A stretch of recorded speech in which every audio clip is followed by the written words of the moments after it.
حیض میں خواتین سے متعلق بہت ساری بے اعتدالیاں دنیا کے ہر مذہب میں رہی ہیں۔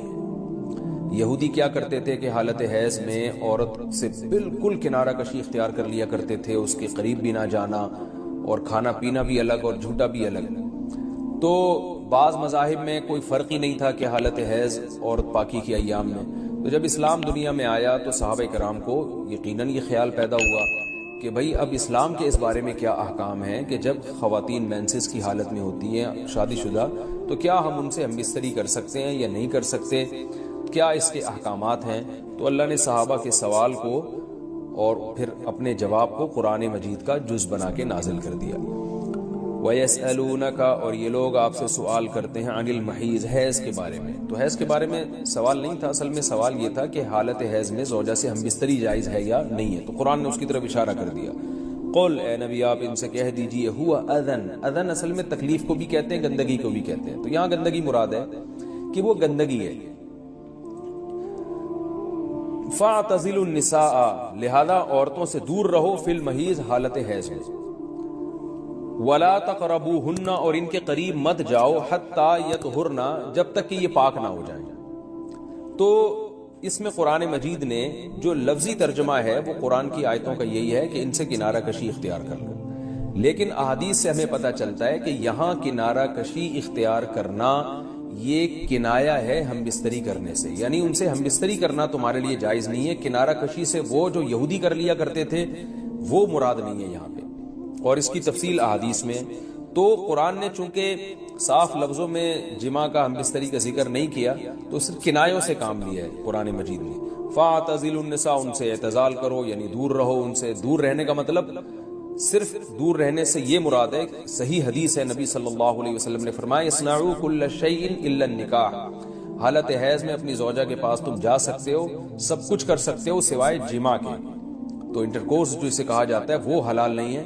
تو باقی نبی صلی اللہ علیہ وسلم نے فرمایا کہ ایسے کنارہ کشی کے بالکل اس کا جھوٹا نہ پیو اور بالکل دور ہو جانا، اس کی اسلام میں اجازت نہیں ہے، اور نہ بستر الگ کرنے کی ضرورت ہے۔ تو یہ سارے قرآن کے کنائے ہیں۔ کنایا کا مطلب ہوتا ہے کہ آپ صرف اشاروں میں بات کر رہے ہیں، صراحتاً بات نہیں کر رہے۔ تو میں اس میں نقطے کی بات بھی بتاؤں گا کنایا کیوں ہے، کہ فَاعْتَزِلُوا النِّسَاءَ فِي الْمَحِيضِ، عورتوں سے حالت حیض میں دور رہو، وَلَا تَقْرَبُوهُنَّ، ان کے قریب مت جاؤ۔ تو یہ قریب جانا بھی اصل میں جماع اور ہم بستری سے کنایا ہے، یعنی اشارہ ہے ہم بستری مت کرو۔ تو جماع کا صراحتاً ذکر نہیں کیا جا رہا، تو مراد وہی ہے، کنایا، کنائے میں بات کی جا رہی ہے۔ ایک جگہ قرآن میں آتا ہے لا تقربوا الزنا، زنا کے قریب مت جاؤ۔ تو ممکن ہے کسی کو اشکال ہو کہ وہاں تو ہم یہ کہتے ہیں کہ زنا کے قریب بھی مت جاؤ، تو وہاں قریب نہ جانے سے ہم حقیقی معنی مراد لیتے ہیں کہ بھئی زنا ایسا کام کرنا جو زنا یعنی زنا تک لے کر جاتا ہے وہ بھی تمہارے لیے حرام ہے۔ تو وہاں تو یہ ترجمہ کرتے ہیں، تو یہاں بھی وہی ترجمہ ہونا چاہیے، ولا تقربوهن، ان عورتوں کے قریب بھی مت جاؤ۔ یا مطلب کیا ہے کہ اس گھر میں بھی نہ رہو، اس کمرے میں بھی نہ رہو جہاں تمہاری جو بیوی رہتی ہے جو مینسز کی حالت میں ہے۔ تو یاد رکھیں وہاں چونکہ زنا کا لفظ اللہ نے صراحتاً ذکر کر دیا، کنایا کی اب ضرورت نہیں ہے، لہذا وہاں لا تقربو کا مطلب لا تقربو ہی ہے، یعنی قریب مت جاؤ۔ تو زنا کے قریب مت جاؤ یہ کنایا نہیں ہے، اس کا مطلب صاف کہ زنا تو دور کی بات ہے، کوئی ایسا کام بھی نہیں کرنا جو زنا کے قریب لے کے جاتا ہے۔ لیکن یہاں اللہ نے ہم بستری کے لفظ کا صراحتاً ذکر نہیں کیا، لہذا جہاں ذکر نہیں ہوتا تو وہاں اشارتاً ذکر کیا جاتا ہے، اور اشارتاً جب ذکر کیا ہے تو یہاں لا تقربوهن، یہ قرب سے خاص قسم کا قرب مراد ہے، اس سے مطلق قرب مراد نہیں ہے کہ کسی کے بھی قریب چلے جاتے ہیں۔ تو یہاں خاص قسم کا قرب مراد ہے، وہ قرب یہی ہے کہ مکمل جماع کرنا حالت حیض میں، اس کی اجازت نہیں دی جا رہی، لیکن اللہ نے اس کو گول مول طریقے سے کنائے کے ذریعے ذکر کیا ہے۔ حتیٰ یطہرن، یہاں تک کہ وہ پاک ہو جائیں۔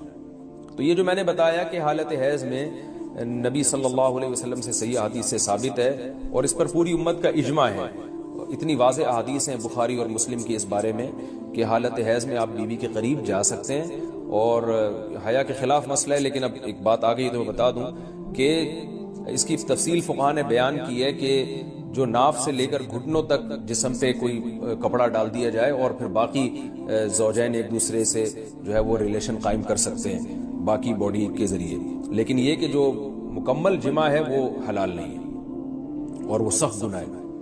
آگے اللہ نے ارشاد فرمایا فَإِذَا تَطَهَّرْنَا، پس جب وہ مکمل پاک ہو جائیں، فَأْتُوهُنَّ، تو پھر تم ان کے پاس آؤ۔ اب یہ بھی دیکھیں ان کے پاس آؤ یہ کنایہ ہے جمع سے، یہ نہیں کہ آپ کی زوجہ جو ہے وہ جب حیض سے پاک ہوئی ہے تو آپ اب اس کے پاس جا کے چائے پی سکتے ہیں، وہاں بیٹھ کے کھانا کھا سکتے ہیں، یہ مراد نہیں ہے، یہ سب کنایہ اور اشارتاً قرآن بات کر رہا ہے۔ فَأْتُوهُنَّ، تو ان کے پاس آؤ، یعنی مطلب ان سے تم جمع کر سکتے ہو، جمع کرو ان سے، من حیث امرکم اللہ، ایسے جیسے اللہ نے حکم دیا ہے۔ تو اس سے پتہ چلتا ہے کہ جمع کا ایک ناجائز اور حرام طریقہ بھی ہے اور ایک جائز طریقہ بھی ہے۔ تو قرآن بتا رہا ہے کہ جائز طریقے سے تم جمع کر سکتے ہو، ناجائز طریقے سے جمع نہیں کر سکتے۔ وہ جائز اور ناجائز کیا ہے وہ میں انشاءاللہ بتاتا ہوں۔ ان اللہ، بے شک اللہ تعالیٰ، یحب التوابین، توبہ کرنے والوں سے بھی محبت کرتا ہے، ویحب المتطہرین، اور تطہر جو ہے نا یاد رکھیں، دیکھیں یہاں دو لفظ استعمال ہوئے ہیں، ایک استعمال ہوا ہے طہورا یطہرو حتی یطہرنا، اس کا مطلب ہوتا ہے پاک ہو جانا، اور ایک ہوتا ہے تطہرنا، باب تکلف ہے، یعنی تھوڑا تکلف سے پاک ہونا، اہتمام کر کے۔ ایک پاک تو یہ ہے کہ بس چلو بھی پاک ہو گئے، ایک ہے کہ بہت یعنی پاک صاف رہ